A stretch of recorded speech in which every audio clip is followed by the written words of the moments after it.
আসসালামু আলাইকুম রহমতুল্লাহ। আশা করি সবাই ভালো আছেন।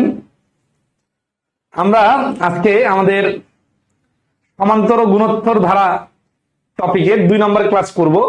আজকে আমাদের এই পদ্ধতিটার নাম হচ্ছে 4 ঘ সমষ্টি বের করার গুরুত্বপূর্ণ কিছু প্রশ্ন। এর আগে আমরা সমষ্টি বের করার নরমাল কিছু প্রশ্ন দেখছি, যেগুলো অ্যাজ ইউজুয়াল বিভিন্ন পরীক্ষায় আসে। তো বিভিন্ন স্টাইলে সমষ্টি বের করার কিছু প্রশ্ন আসে, সেই প্রশ্নগুলো আমরা এখন এখানে দেখব। ঠিক আছে, 4 ঘ বলছে সমষ্টি বের করা। এখন হচ্ছে 1 + 3 + 5 + 7 ধারাটির n সংখ্যক পদের সমষ্টি কত। ঠিক আছে, আচ্ছা তাহলে n সংখ্যক পদের সমষ্টি বের করার সূত্রটা আমরা গত ক্লাসে দেখছিলাম, n/2 * 2a + n-1 * d। তো এইখানে a এর মানটা হচ্ছে প্রথম পদ 1। যারা এই ক্লাসে প্রথম ক্লাস করতেছেন তাদের কিছু কিছু বিষয় একটু ঘাটতি থাকবে, বিশেষ করে একেবারে প্রি বেসিক টাইপের আলোচনাগুলা। তো আশা করি তারা একটু অ্যাডজাস্ট করে নেবেন। ঠিক আছে, ডি মানে সাধারণ অন্তর, সাধারণ অন্তর হচ্ছে 3 - 1 = 2। আর এখানে এন এর মান তো এন বলাই আছে, এন সংখ্যক মানে 10টি 5টি যদি থাকতো তাহলে আমরা মান বসাইতাম, কিন্তু এখানে এন দেওয়া আছে এই জন্য এন এ থেকে যাবে। তাহলে n/2, 2a এর মান হচ্ছে 1 প্লাস n-1, d এর মান হচ্ছে 2। ঠিক আছে, তাহলে n/2 এখানে 2 প্লাস এইখানে হচ্ছে 2n-2 প্লাস 2 - 2 কাটা, এই 2 কাটা, n গুণ করে n²। এইটা হচ্ছে n সংখ্যক পদের সমষ্টি। এই প্রশ্নটা বিভিন্ন পরীক্ষায় হুবহু অনেকবার অনেকভাবে আসে। তো এইখান থেকে আমরা দেখলাম যে সমষ্টির সূত্র প্রয়োগ করলে এটা অ্যান্সার চলে আসতেছে। ঠিক আছে, এখন এখানে আমরা একটা টেকনিক শিখি। হ্যাঁ, এই n এর মান যদি 10 হয় তাহলে কি হয়। তাহলে দেখেন এইখানে 10, তাহলে এইখানে হচ্ছে 5। ঠিক আছে, মানে n সংখ্যক পদের সমষ্টি হয় n², তার মানে 10² মানে হচ্ছে 100। ঠিক আছে, n এর মানটা 10 বসাই দিলে 100। তাহলে যদি 9 হইতো তাহলে 9² 81। তাহলে এখানে একটু ধারাটার ক্রাইটেরিয়া দেখি। 1 থেকে শুরু করে প্রথম n সংখ্যক বিজোড় সংখ্যার সমষ্টি সমান সমান n²। এই জিনিসটা খুবই ইন্টারেস্টিং। কি হয় দেখবেন, মানে আসলে অঙ্ক নিয়ে কিভাবে খেলা যায় আমরা কিন্তু এর আগে ওই অঙ্কগুলো দেখছি। সাপোজ এখানে যদি আমি এইভাবে বলতাম না 7 যোগ, ঠিক আছে, 9 ... সমান সমান কত, এই অঙ্কটার অ্যান্সার নিবেন। এই অঙ্কটার অ্যান্সার হচ্ছে 9 × 9 = 81, মানে 9² মানে 81। এই 1 থেকে 17 পর্যন্ত সংখ্যাগুলোর যোগফল হচ্ছে 81, যদি সংখ্যাগুলো বিজোড় সংখ্যা হয়। কিরকম, আমরা কিন্তু থিমে আছি। থিমটা কি, থিমটা হচ্ছে n সংখ্যক পদ নিলে তার যোগফল n² হয়। কখন, যখন 1 থেকে শুরু করে বিজোড় সংখ্যাগুলোর সিরিজ তৈরি হয়। আমরা এর আগে জোড় সংখ্যাগুলোর সিরিজ দেখছিলাম n × n+1 / 2, আর এখন দেখতেছি বিজোড় সংখ্যক সংখ্যা। তাহলে এখন বিজোড় সংখ্যক সংখ্যাগুলো বিভিন্ন স্টাইলে আসতে পারে। যদি বলি 1, 3, 5 ...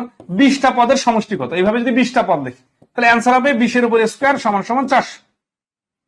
আর যদি এইভাবে আবার 17 দেওয়া থাকে তাহলে কি হয় জানেন, 1 থেকে 17 পর্যন্ত টোটাল পদ কয়টা, 1 থেকে 17 পর্যন্ত 1 থেকে শুরু করি 1, 3, 5, 7, 9, 11, 13, 15, ঠিক আছে, আর 17, দেখেন 9টা পদ হচ্ছে এই। তাহলে 17 হচ্ছে নবম পদ। তাহলে 17 পদের যোগফল মানে যা, 9টা পদের যোগফল মানে তা। তাহলে 9টা পদ মানে 9² মানে 81। আপনি লিখে লিখে যোগ করেন, একই অ্যান্সার আসবে। তো এই ধারার অঙ্কগুলাকে অনেক স্মার্টেস্ট ওয়েতে সমাধান করা যায়। এইগুলা আপনার একই নিয়মে অনেকগুলো অঙ্ক সমাধান করে করে শিখতে হবে। ঠিক আছে, এইখানে ধরেন আছে যোগ করে ... 51 যদি দিত তাহলে যোগফল কত হইতো। আমরা তো নর্মাল স্টাইলে শিখছি, এইটা হচ্ছে একটা স্পেশাল ক্রাইটেরিয়া, স্পেশাল ভাবে করা যায়। আসি আমরা 45 নম্বর। একটি সমান্তর ধারার 16তম পদ -20 হলে এর প্রথম 31টি পদের সমষ্টি কত। এই প্রশ্নটার অ্যান্সার মাত্র 10 সেকেন্ডে সম্ভব। 31 গুণন -20 সমান সমান 620 মাইনাস। তাহলে সি হচ্ছে এই 45 নম্বর প্রশ্নের অ্যান্সার। এখন বলতে পারেন কিভাবে, সিরিজের প্রশ্ন। তো দেখেন 31টা পদের সমষ্টি বার করতে বলছে, 1 থেকে 31 পর্যন্ত টোটাল পদ হচ্ছে 31টি।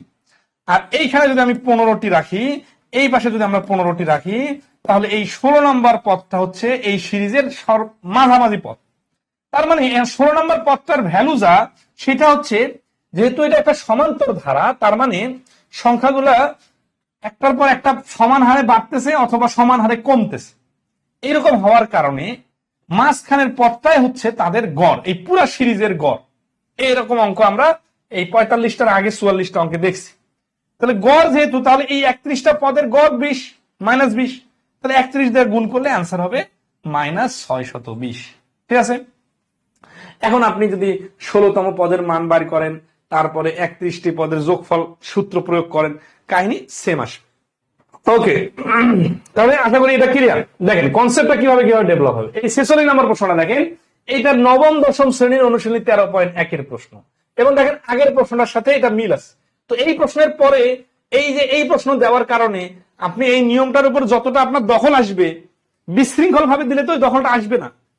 তো বিগত সালে শুধু জব সলিউশন কেউ যদি পড়ে যান, তার তো এই দখল আসবে না। সে তো ভাষা নলেজ নিয়ে যাবেন এলোমেলো প্রশ্ন সমাধানের কারণে। এরকম টপিক নিয়ম ধরে ধরে যখন আমরা ক্লিয়ার করে দিব, তখন তো আপনি চাইলেও এত সহজে এটা ভুলে যেতে পারবেন না। তাহলে কোন সমান্তর ধারার 12তম পদ 77, এর প্রথম 23টি পদে, দেখেন আমি কিন্তু প্রশ্ন বানাই না, এটা কিন্তু বোর্ড বইয়ে আছে। তার মানে দেখেন এখানে যখন 23টি পদের কথা বলতেছে, তখন ওরাই ক্লাসিফাইড করে দিতেছে যে এই পাশে 11টি, এই পাশে 11টি, তাহলে 11 11 22, আর এইখানে 12তম পদ। তাহলে এই 12তম পদের ভ্যালু 77। তাহলে বলছে প্রথম 23টি পদের সমষ্টি কত। 23টি মানে কি সবগুলাই, তাহলে এই গড় যদি 77 হয়, তাহলে 12তম পদ 77 মানে যা এই পুরো সিরিজটার গড় মানে তা। তাহলে এইখানে 23 দ্বারা গুণ করলে অ্যান্সার চলে আসবে। ঠিক আছে।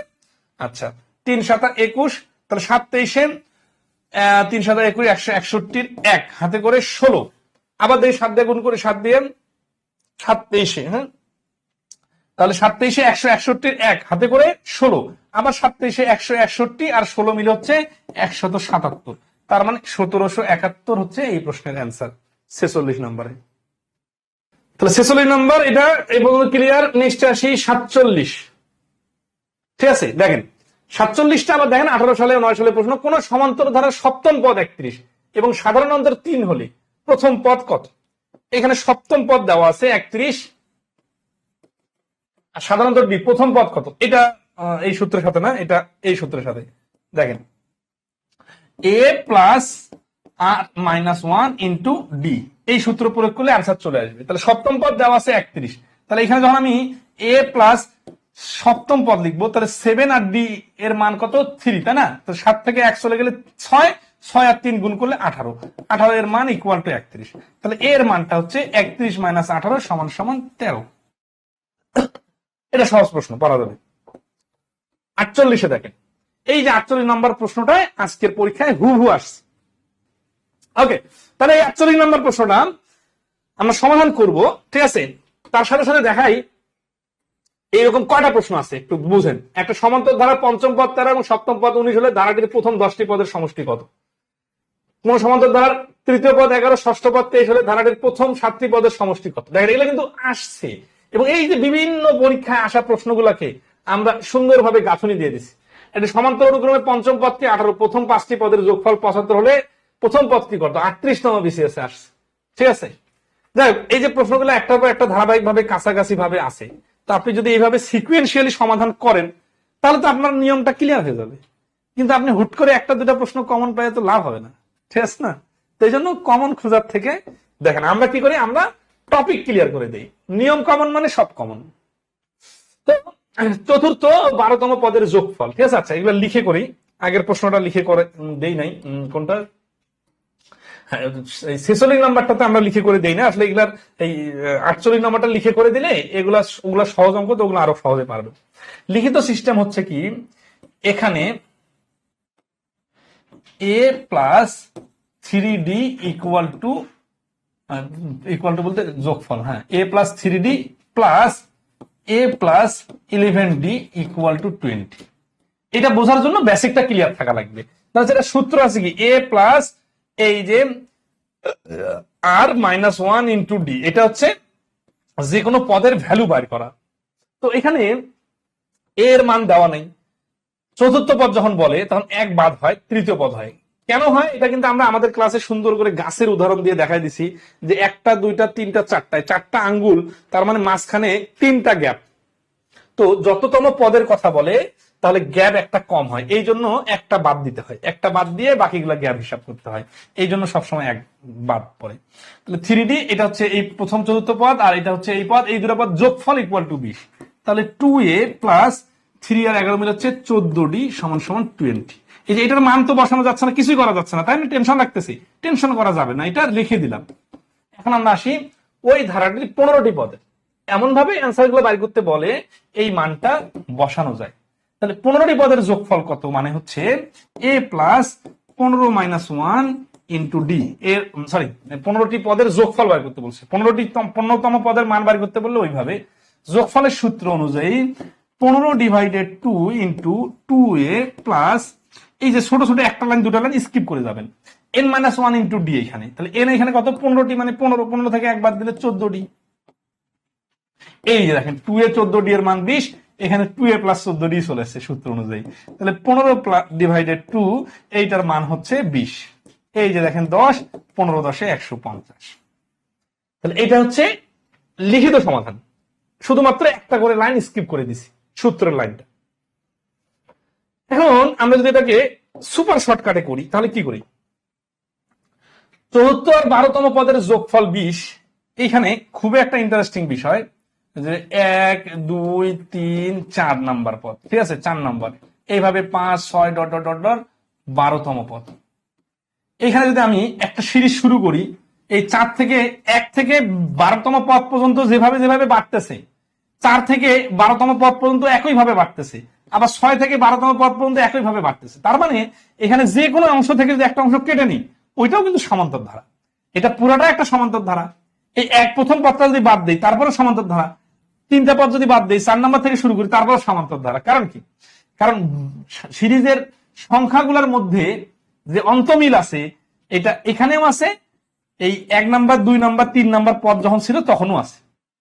তো আসি আমাদের এইখানে 4 নাম্বার 12 নাম্বার পদের মধ্যে সমষ্টি হচ্ছে কত 20, সমষ্টি 20 মানে কি, তাহলে কয়টা পদের সমষ্টি, একটা আর একটা দুইটা পদের সমষ্টি 20 হলে দুইটা পদের গড় হচ্ছে 10। তাহলে এই 4 নাম্বার আর 12 নাম্বার পদের মাঝখানে 10 বসবে, মাঝখানে যেখানে 10 বসবো এটা কততম পদ, তাহলে দেখেন 4 থেকে 12 পর্যন্ত টোটাল পদ হচ্ছে, 12 থেকে 4 বাদ দিলে 8টা আর একটা মিলে 9টা পদের মধ্যে এখানে এই পাশে 4টা আনি, 4 5 6 7, এই যে 8 নাম্বার, এই পাশে 4টা, 8 এর পরে 9 10 11 12, দেখেন এই পাশে 4টা, তাহলে এই 8 নাম্বার পদটা হচ্ছে মিডল পয়েন্টের পথ। বুঝে গেলে এগুলো কয়েক সেকেন্ডে পারা যাবে, বোঝার জন্য এতগুলো কথা বলতেছি। তাহলে 8 নং পদের ভ্যালু হচ্ছে 10। আমাদের যখন ওই ধারাটার 15টা পদের যোগফল বাইর করতে বলছে, তাহলে 15টির গড় কত, 15টির গড় আমরা জানি না, কিন্তু 15টি পদ যদি সিকুয়েন্সিয়ালি লিখতে যাই, এই পাশে 7টা এই পাশে 7টা লেখার পরে এই যে 8 নম্বর পদটা হবে কত, 8 নম্বর পদটাই হবে এখানকার গড়। এইখানে 8 নম্বর পদের ভ্যালু বাইরে হলো প্রথম কুলু থেকে, আর এইখানে আমাদের 8 নম্বর পদের ভ্যালুটাই দরকার। দেখেন তো এখানে 15তম পদ না যদি 17তম পদ দিতাম তাহলে আমি নিজে বার করতে পারতাম না, প্রশ্নগুলো মিলাই করা থাকে। তাহলে 8 নম্বর পদের ভ্যালু 10, আর এখানে পদ আছে কটা, তাহলে এখানে গড় হচ্ছে এই 15টা পদের গড় হচ্ছে 10, তাহলে সমষ্টি কত, 15টা পদের সমষ্টি হবে 15 গুণন 10 সমান সমান 1.5। এই 15টা পদ মানে কিন্তু নতুন কোনো পদ না, ধরেন 1 থেকে শুরু করে 1 2 3 12তম পদ, 12তম, তারপর 13 14, এই যে 15তম, এই 15টা পদ মানে এই সিরিজটারে 15তম পদ পর্যন্ত 1 থেকে 15তম সমষ্টি হচ্ছে 1.5। অনুপালনা বলছে একটা সমান্তর ধারার পঞ্চম পদ 13 এবং সপ্তম পদ 19 হলে ধারাটির প্রথম 10টি পদের সমষ্টি কত। তাহলে পঞ্চম পদ 13 এবং সপ্তম পদ 19, এই পঞ্চম পদ আর সপ্তম পদ থেকে আমরা প্রথম 10টি পদের সমষ্টি বাড়ি করতে পারি। যখন প্রথম 10টি পদের সমষ্টি বাড়ি করতে বলে তখন আমাদের কি দরকার হয়, প্রথম পদের দরকার হয়, সাধারণ অন্তর দরকার হয়, তাহলে আমরা আনসার ডাইরেক্ট 10টি পদের সূত্র অনুযায়ী করতে পারি। ধরেন আছে আমাদের, দেখেন এই আমাদের এখানে কি দরকার, সমষ্টি। যদি আমি সরাসরি সমষ্টির সূত্রে যাই তাহলে আমাদের লাগবে 10 divided 2 into 2a plus 10 minus 1 মানে 9d। এই যে a এর মান জানি না, d এর মান জানি না, এই দুইটা মান আমার লাগবে। অথবা ডাইরেক্ট 2 এর প্লাস 9d এর মান লাগবে, যেটা আগে আমরা দেখছি। এটা কোথা থেকে আসলো এটা যদি কেউ জানতে চান তাহলে এই সূত্রটা জানা লাগবে। এটা আমরা আমাদের বেসিক ক্লাসে আগেই আলোচনা করছি, গত ক্লাসে। ঠিক আছে, এই সমষ্টির সূত্রটা এখানে অ্যাপ্লাই হচ্ছে। তাহলে এটা করতে যে আমি তো একটা সমস্যায় পড়ে গেছি, সেটা হচ্ছে যে এই মানটাকে আমরা ইউটিলাইজ করতে পারতেছি না। তাহলে এর জন্য কোন ক্লুকে কাজে লাগাইতে হবে? এই দুইটা ক্লুকে। কিভাবে কাজে লাগাবো? আগের নিয়মটা না, যখন যেভাবে কাজে লাগানো যায়। ঠিক আছে, তাহলে আমরা দেখি এখানে পঞ্চম পদ বলছে, তাই না? তাহলে a plus 4d equal to 13 আর a plus 6d equal to কত? 19। তাহলে আমরা দেখতেছি যে এইখানে মাইনাস যদি করি তাহলে a কাটা যাচ্ছে, 2d এর মান হচ্ছে 19, সরি থেকে 13 বাদ দিলে 6, আর d এর মান হচ্ছে 3। তাহলে a এর মানটা কত? এই d এর মানটা যদি আমি এইখানে বসাই দেই তাহলে a এর মানটা হবে 3 আর 4 12, 13 থেকে 12 চলে গেলে হচ্ছে 1। তাহলে আমরা সিরিজটা কিন্তু অলরেডি পেয়ে গেছি, যে সিরিজটা হবে এইরকম, 1 যোগ 3 3 করে বাড়ছে, 4 যোগ 7 যোগ 10 যোগ 13 যোগ 16 যোগ 19 যোগ 22, এই যে চলতে আছে। দেখেন এখানে 1 2 3 4 5 6, পঞ্চম পদ 13, এই যে 13 পেয়ে গেছে। ষষ্ঠ সপ্তম পদ 19, এই যে পেয়ে গেছে। দেখে বোঝা যায় 13 থেকে 19, তার মানে কি 13 মাঝখানে 16 আর 19, ষষ্ঠ পদটা হচ্ছে 16। তাহলে এইভাবে 3 3 করে বাদ দিলে হয়েছে। তবে সিস্টেম হচ্ছে এইটা। ঠিক আছে, এখন এ আর বি কি, এটা আবার এইভাবে লিখিত যখন করবেন তখন ধরতে হবে যে ধরি, ঠিক আছে, প্রথম পদ সমান সমান এ, সাধারণ অন্তর সমান সমান ডি, এইভাবে। তাহলে প্রশ্ন মতে এটা লিখে প্রথম সমীকরণ থেকে দ্বিতীয় সমীকরণ বাদ দিলে এটা হয়। আচ্ছা, এখন এই এ এর মান, ডি এর মান 3 আর এ এর মান হচ্ছে 1, এইটা এখানে আমরা বসাবো। বুঝতে পারছেন? আচ্ছা, তাহলে 2 ইন্টু 1 প্লাস 9 ইন্টু 3, তাহলে 2 অক্ষে 2, 3 লং 27, 7 আর 2 29, তাহলে 5 গুণন 29, 5 30 150, 150 থেকে একটা 5 কম মানে 145, সি নাম্বার অ্যান্সার। 49 নম্বর প্রশ্নের অ্যান্সার হচ্ছে সি। ঠিক আছে, এরপরে হুবহু দেখেন এই প্রশ্ন 2020 সালে আসছে না? আচ্ছা, অনেক প্রশ্ন 10টা পরীক্ষা আসে, তাই বলে যেটা খুব বেশি ইম্পর্টেন্ট বিষয়টা এইভাবে কাজ করে না। বিষয়টা এইভাবে কাজ করে যে এটা একটা নিয়ম কভার হলো। ঠিক আছে, এটা একটা পরীক্ষা আসলে হলো, একটা পরীক্ষা না আসলে হলো, 100টা পরীক্ষা আসলে হলো। ওই নিয়মটার সাথে দেখেন এই 50 নম্বর অঙ্কটা হুবহু মিল আছে। তাহলে এটা প্রশ্ন আমি ওই রেফারেন্সটা তো ওইখানে দিতে পারতাম, কিন্তু এটা ডিজিটে শেষ করে দিতে। কোন সমান্তর ধারার তৃতীয় পদ 11, ষষ্ঠ পদ 23 হলে ধারাটির প্রথম 7টি পদের সমষ্টি কত হবে? ঠিক আছে, তাহলে তৃতীয় পদ 11, ষষ্ঠ পদ 23, আমরা রিটেন ফরম্যাটে আগের অঙ্কটার মতোই করতে পারি, আর এমসিকিউ ফরম্যাটে। আচ্ছা, আগের অঙ্কটা একটু রিটেন দেখাই দিলাম, দেখে অনেকে মনে করতে পারেন যে অনেক বড় হয়ে গেল, তাই না? আসলে বিষয়টা হচ্ছে অঙ্ক না, ওই বড় ছোটর জন্য আপনার সময় নষ্ট হয় না, আপনার সময় নষ্ট হয় অঙ্কটা কিভাবে হবে এই চিন্তা করতে করতে। হ্যাঁ, আগের প্রশ্নটা আমরা এখানে 13, এখানে 16 দেখে এখানে বুঝতেছি, এখানে 13 আর 19 দেখে বুঝতেছি এইখানে 16 হবে। এই 16 থেকে আমরা বুঝতেছি যে পঞ্চম পদ 13, 3 3 করে কমে দিলে 3 আর 4 12 কমাই দিলে প্রথম পদটা হচ্ছে 1। তাহলে 1 আর 3 এখানে খুব দ্রুত পাওয়া যাবে, এ ডি বাদ লজিক্যালি, তারপরে সমষ্টির সূত্রে সরাসরি মান বসায় দেওয়া যাবে। তাহলে একই কাজটা আমরা এখানে করি এবার শর্টকাটে। কিভাবে? তৃতীয় পদ 11 আর ষষ্ঠ পদ 23, এই মাঝখানে হচ্ছে 12কে, এই 3 থেকে ষষ্ঠ পদ মানে 3টা পদ বেশি হয়ে গেছে, মানে 4। তার মানে দেখেন 11-র পরে 15, এই যে 4 যোগ করে 15, 15-র পরে 19, তারপরে 23। দেখেন চতুর্থ পদ 15, পঞ্চম পদ 19, ষষ্ঠ পদ 23। হ্যাঁ, যদি এখানে তৃতীয় আর ষষ্ঠ না থাকে, যদি 15তম 20তম এরকম অনেক দূরে থাকতো, তাহলে আমার মাথায় এত সহজে কাজ করতো না, কিন্তু এখানে তো কাছাকাছি থাকে, তাই না?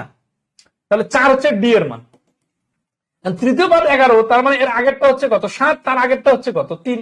তাহলে এই রাশিটা শুরু হয়েছে 3 দিয়ে। দেখেন দ্বিতীয় পদ 7 আর প্রথম পদ হচ্ছে 3, তাহলে 3 থেকে শুরু করে এই যে 23 পর্যন্ত। এখন অঙ্কে কি যাইছে? 7টি পদের সমষ্টি। তাহলে 7 ডিভাইডেড 2 ইন্টু 2, এর মান হচ্ছে 3। ঠিক আছে, আর প্লাস এন মাইনাস 1 মানে 7 থেকে 1 বাদ দিলে 6, আর ডি এর মান হচ্ছে সরাসরি কত? 4। এখন যারা সূত্রটা মাথায় নিতে পারতেছেন না তাদের জন্য কিন্তু কঠিন লাগবে। আমরা এই জন্য বলছিলাম যে মোটামুটি সূত্রগুলো বেসিক গুলো জানা আছে, সেই অনুযায়ী করতেছি। তাহলে 7/2, 3 দুগুণা 6, 4 6 24, 24 আর 6 30, এই যে 30 কে কাটাকাটি করলে হচ্ছে 15, 7 15 হচ্ছে 105। ঘ হচ্ছে এই প্রশ্নের অ্যান্সার। 50 নম্বর প্রশ্নের অ্যান্সার হচ্ছে ঘ। ঠিক আছে, আচ্ছা আর এই সমাধানের এই সূত্রটাও করা লাগতো না যদি আপনি লজিক্যালি চিন্তা করতে পারেন। 7টা পদের সমষ্টি বাড়ি করতে বলছে না, তাহলে 7টি পদ, আমাদের গড় কত? 7টা পদের গড় হয় মাঝখানের পদটা, তার মানে এই পাশে 3টা, এই পাশে 3টা বাদ দিলে এই চতুর্থ পদটা হয় কর। তাহলে এখানে তো আমরা সব পদে বাড়ি করে দেখাই দিচ্ছি, তাই না? তাহলে এখানে তৃতীয় পদ যদি 11 হয়, তাহলে চতুর্থ পদটা হচ্ছে 15। এই যে 7 আর 15 গুণ করলে ডাইরেক্ট 105। এইটা যদি আপনারা লিখতে না চান এইভাবে করতে পারেন। তো যখন আপনি এইভাবে বিস্তারিত দেখতে পাবেন, আপনি বিভিন্ন অ্যাঙ্গেলে চিন্তা করতে পারবেন। কিন্তু আমরা অনেকেই যেটা করি কি, যে আপনার হাতে যে টেবিলে বইটা আছে, ওই বইটাতে যে নিয়মটা আছে, এইটাই আপনার দৌড় এত বড়। অথবা আপনি যে টিচারের কাছে পড়তেছেন, অথবা ইউটিউবে যে ভিডিওটা আপনার সামনে আসছে, ওইখানে যেটা শিখছেন, ওইটাই আপনার দৌড়। এইটা লজিক্যাল না।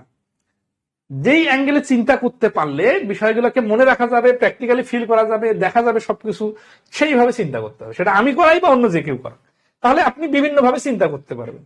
কিন্তু আমরা অনেকে সময় দিতে চাই না, এটা একটা সমস্যা। ঠিক আছে, এটা 38 বিসিএস এর পিলির প্রশ্ন, বাট এটা আরো দ্রুত করবো আমরা। একটা সমান্তর অনুক্রমে পঞ্চম পদটি 18 এবং প্রথম 5টি পদের যোগফল 75 হলে প্রথম পদটি কত? পঞ্চম পদটি 18 আর 5টি পদের যোগফল 75, তাহলে প্রথম পদটি কত? তাহলে দেখেন 5টি পদের যোগফল, এই যে প্রথম পদ, দ্বিতীয় পদ, তৃতীয় পদ, এগুলো বোঝার জন্য লিখতেছে। আমি যখন বুঝে যাবো না, তখন এগুলো লিখতে হবে না। পঞ্চম পদটি 18, এইটা 18, তাহলে এখান থেকে কমবে একটা, কয়টা, কতটুকু কমবে? একটা কমবে, দুইটা কমবে, তিনটা কমবে, চারটা কমবে, 4বার কমে প্রথম পদ পাওয়া যাবে। তাহলে আমি যদি ডি এর মানটা পাই, তাহলে আমার জন্য সহজ।